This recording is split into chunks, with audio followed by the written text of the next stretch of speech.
新竹县江浙乡的马太古道哦，拜六礼拜拢有袂少人来遮爬山，也毋过伫登山口头前哦，路是真矮，停车位嘛无够，车坐人坐是真危险哦。高速嘛准备要向交通部来争取补助，要来改善交通。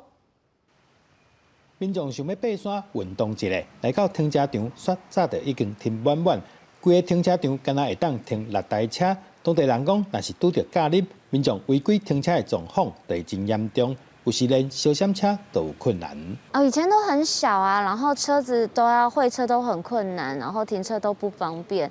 那如果以后有那人行道，我们可以停在比较远的停车场，再走过来的话，我觉得比较安全了。常来这边爬，那以前很麻烦，就是要抢停车位，又找不到地方停。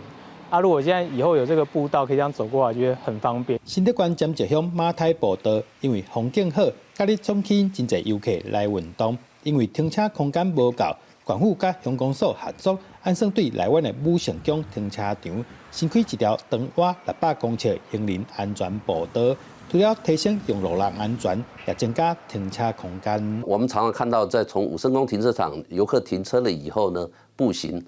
经过这个120线，然后到这个经过这个一心大桥，然后转往这个马太古道的入口。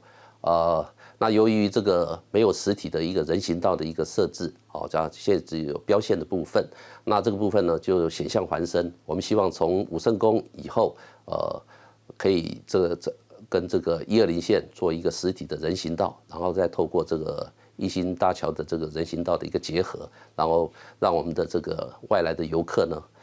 做这个步道体验的时候，能有一个安全的一个道路。新竹县工务处表示，改善工程差不多要开3000多万的经费，会向交通部提出计划，争取预算，希望量早改善当地停车问题。记者杜君和新竹报道。